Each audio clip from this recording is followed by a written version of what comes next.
설아야, 선생님 유튜브 서브스크라이브 돼 있어? 아, 오케이. 오케이, 오케이, 오케이. 자, 하나씩 가보도록. 이거 양곡준 거 아니요? 얘들아, 미안한데 228이 아니라, 내가 잘못 쳤구나. 미안해, 미안해. 228이 아니라 훨씬 앞이다.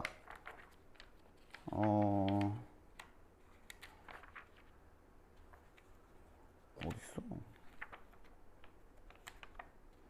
158이네. 미안해. 158입니다. 158.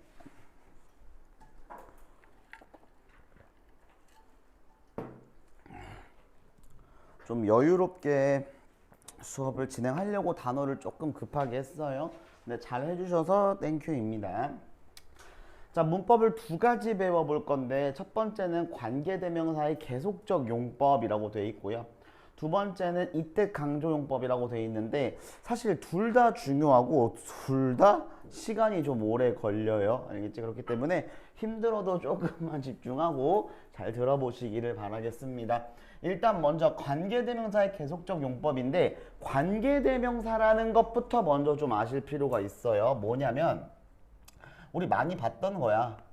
명사가 요렇게 있고 그 다음에 이 명사를 꾸며주기 위해 우리가 뭐 사물이면 보통 위치, 사람이면 뭐 후나 훔, 그렇지? 그 다음에 뭐 사람 사물 상관없이 that 같은 거를 요렇게 쓴 다음에 뒤에 주어가 있어야 되는데 없거나 또는 목적어가 있어야 하는데 없는, 조금만 어려운 말 좀 쓸까? 뒷문장이 불완전한 경우에 여기 보이는 위치부터 시작하는 말이 앞에 있는 명사를 꾸며주는 거야. 이때 우리가 요 뒤에 있는 위치, 주어, 동사, 목적어를 관계대명사라고 합니다. 좀 더 정확히 관계대명사 절이라고 하고 위치 후 that을 관계대명사라고 해요. 괜찮겠니? 자, 그런데 우리가 지금 배울 건 뭐냐면은 관계대명사의 계속적 용법인데 지금도 선생님이 계속적 용법을 그려볼 테니까 뭐가 다른지 우리 워미가 한번 맞춰줄 겁니다.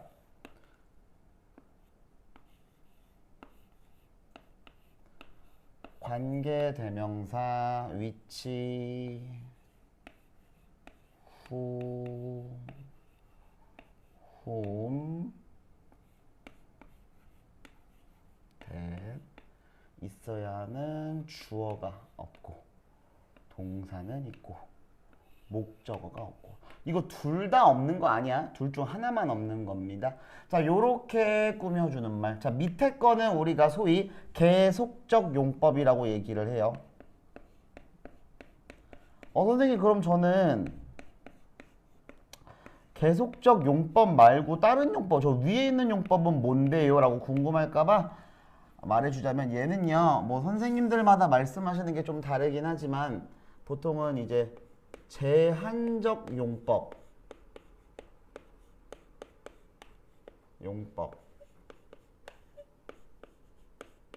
또는 한정적 용법 뭐 이렇게 말씀을 하시긴 합니다.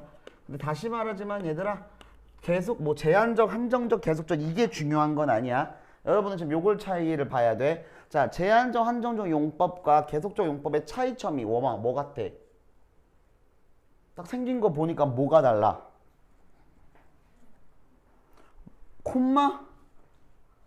맞죠? 콤마 하나 차이 나지. 여기 이렇게 콤마가 있단 말이야. 콤마. 선생님, 그러면 콤마가 있으면 계속적 용법, 콤마가 없으면 한정적 용법이에요? 네, 맞아요.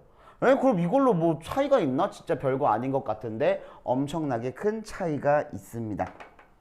알겠지? 선생님이 어떤 차이가 있는지까지 설명하고 진짜 중요한 건 그 다음에 설명할게요. 보세요. 선생님 예문을 좀 하나 써볼게. She has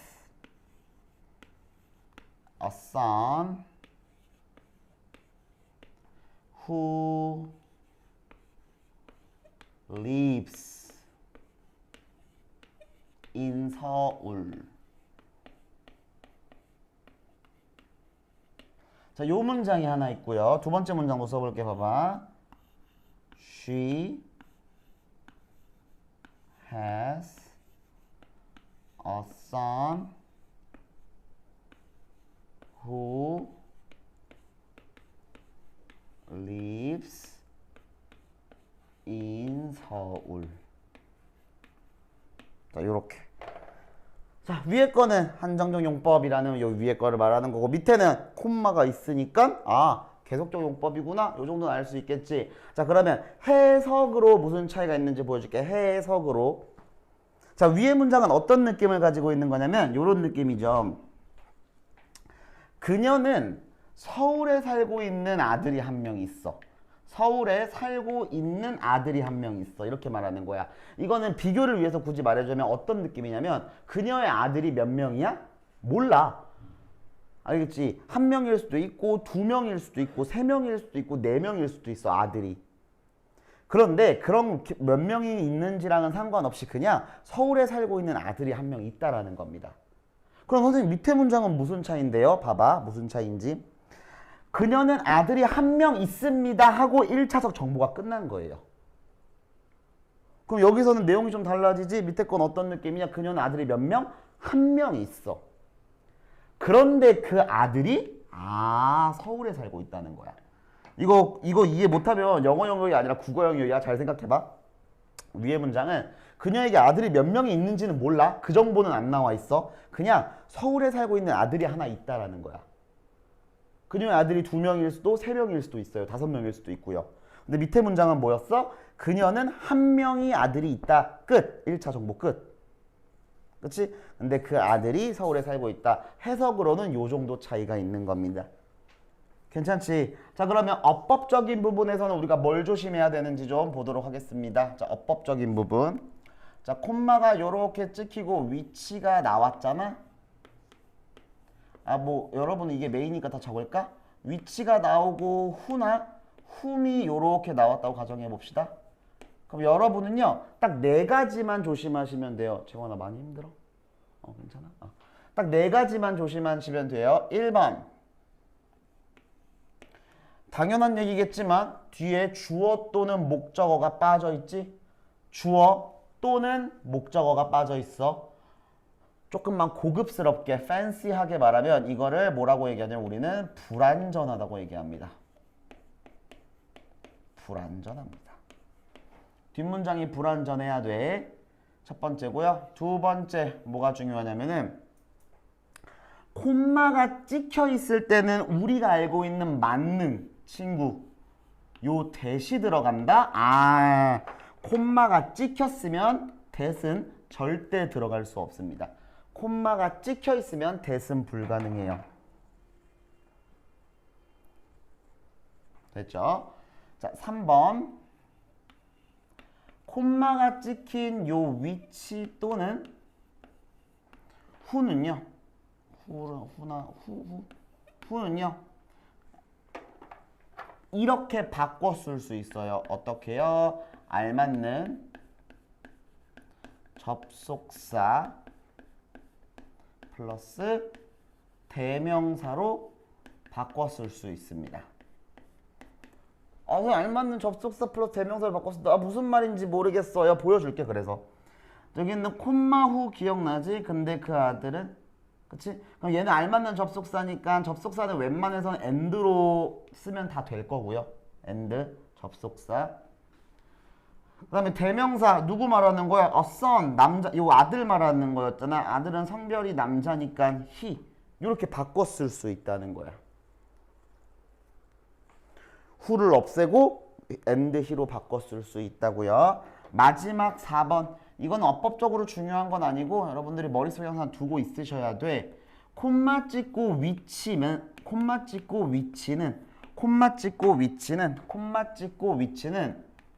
콤마를 찍지 않은 위치랑은 다르게 아주 독특한 특징이 하나 있는데 앞에 있는 문장을 통째로 지칭할 수 있어요. 통째로 지칭할 수가 있습니다. 앞에 있는 문장을 통째로 지칭할 수가 있어. 이것도 무슨 말인지 좀 봐야겠지. 봐봐. 흐라. always. 흐라는요. 항상 lie. 거짓말을 칩니다. to me. 나에게요. 됐지? 자, 콤마 찍는다. 콤마 찍고 which. 해석은 그런데 그것은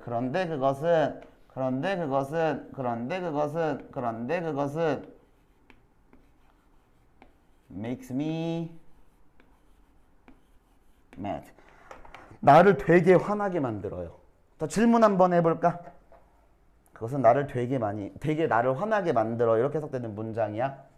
자, 콤마 찍고 위치 나왔으니까 요거 네 가지 한번 적용시켜보자. 해석은 괜찮겠어? 흐라는 거짓말해요. 나한테 항상. 근데 그거는 나를 화나게 만들어요. 봐봐. 1번 뒤에 불완전해야 된다고 했지. 여기 보시면 알겠지만 뻔히 뭐가 없어? 주어 없잖아. 이렇게. 주어 없지. 1번 됐어. 2번 재원아 여기 콤마 위치 자리에 that 된다고 안 된다고? 안 된다고. 콤마가 있으면 that은 오면 안 돼요. 3번 접속사 대명사로 바꿔 쓴다고 했지. 접속사 대명사. 접속사는 and. 대명사는 it이야.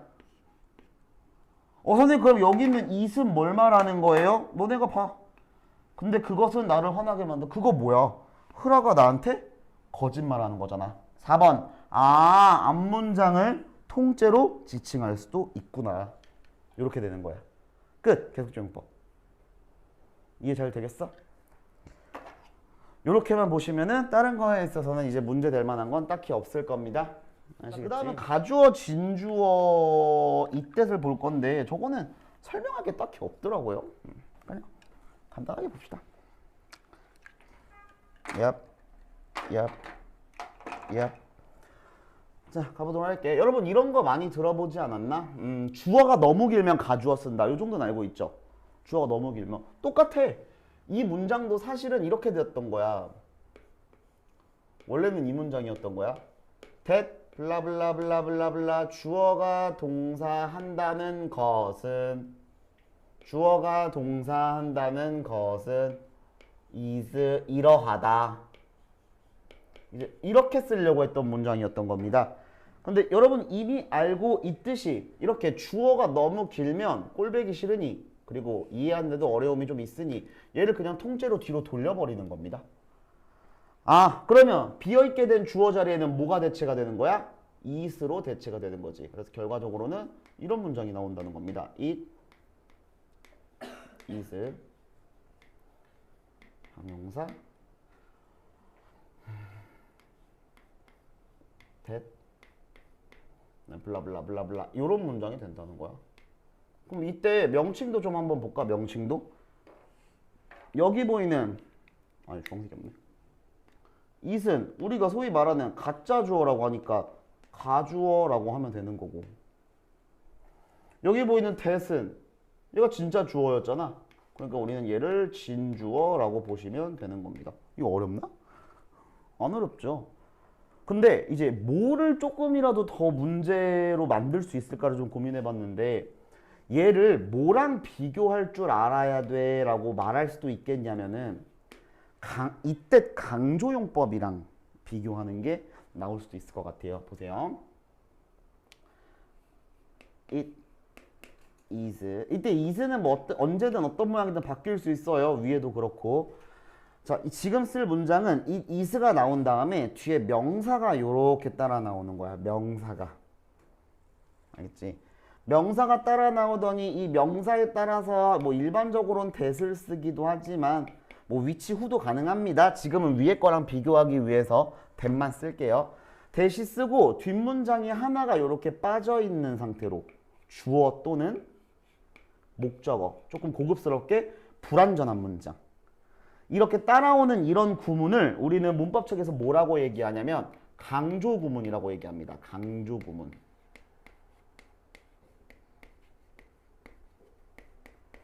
선생님 뭘 강조하려는 건데요? 이 명사요. 얘를 강조하기 위해 쓰는 거야. 그럼 여기 뒤에 있는 이 비어있는 자리는 뭐였겠니? 이 명사 자리였던 겁니다. 알겠지? 원래는 이 명사가 요 주어 자리 또는 요 목적어 자리에 있어야 되는데 강조하고 싶어서 주어 또는 목적어 둘 중 하나의 자리에서 앞으로 당겨 나간 거 이게 강조 구문이야. 그럼 선생님 똑같이 이 뜻을 쓰는데 가주어진 주어와 강조 구문을 구별하는 건 뭡니까? 눈이 있으시면 찾아보시면 됩니다. 일단 첫 번째로는 이거는 100%는 아닌데 보통 형용사가 많이 쓰이는 게 가주어진 주어야. 보통. 명사가 못 온다는 건 아닙니다. 보통 그래요. 그치? 그리고 두 번째 뭐야? that 뒤에가 완전하냐 불완전하냐 요 차이입니다. 알겠지? 앞에 명사만 딸려왔을 때 뒤에가 불완전하다면 이건 강조 구문으로 쓰인 거고요. 그렇죠? 뒤에가 완전한 게 왔다면 이건 가주어 진조로 쓰인 거야. 요거 구분해 주시는 게 끝이에요. 아시겠지? 자, 그러면 일단 여러분이 잘 이해했는지를 확인하기 위해서 158쪽, 159쪽 밑에 체크업 있잖아. 네 문제. 요거 한번 풀어볼게요. 시간 1분 드리겠습니다.